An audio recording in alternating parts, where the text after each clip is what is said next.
Greetings. Today we'll discuss about basics for moment distribution method. Very first term is stiffness.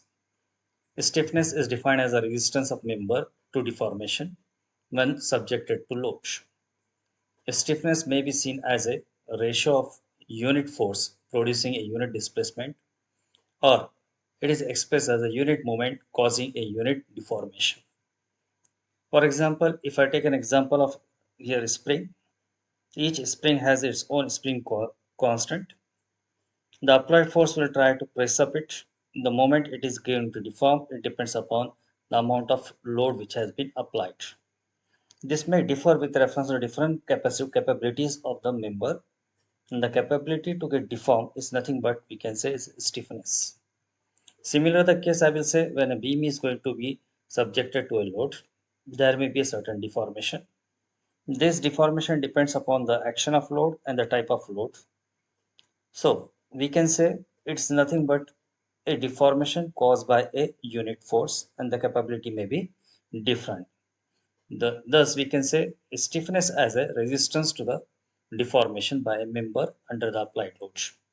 Mathematically, we can say stiffness is equals to F by delta, where F is the applied force and delta is the observed deformation.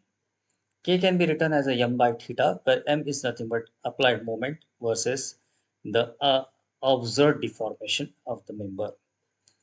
The stiffness are seen in two ways. It is in absolute stiffness, and the second one is a relative stiffness. Let's try to know what is the absolute stiffness. It is expressed in terms of material's Young's modulus, the moment of inertia of the cross section, and the length of the member. Absolute stiffness is nothing but a resistance to deformation, but the expression is in terms of the product of the material constants and the cross section and length.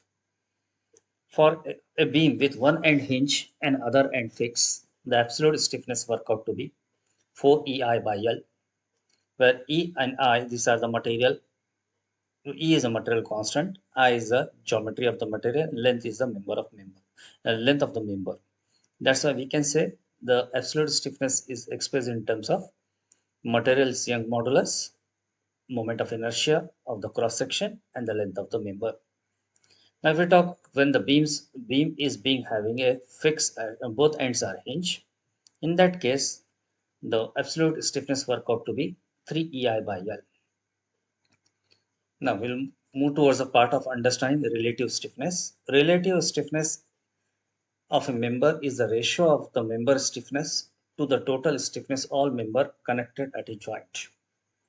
Yes, it's a ratio of individual stiffness possessed by a member to the stiffness of all the members which are meeting at that joint. Mathematically, it can be expressed as Kr, relative stiffness, is equals to K1 divided by K2, where Kr is nothing but a relative stiffness. K1 and K2 are the stiffness of two different components or members respectively meeting at joint. Relative stiffness is expressed in terms of I by L only, omitting the constant E. The difference in the absolute stiffness and relative stiffness is that the representation of absolute includes the material constant, whereas in case of relative stiffness, we are not going to have the reference of the material constant here. Relative stiffness may be defined as a ratio of the moment of inertia or to the length of the member. It can be expressed as a Ki by L. For more such updates, we will be meeting in next lecture. Till then, have a good day. Thank you.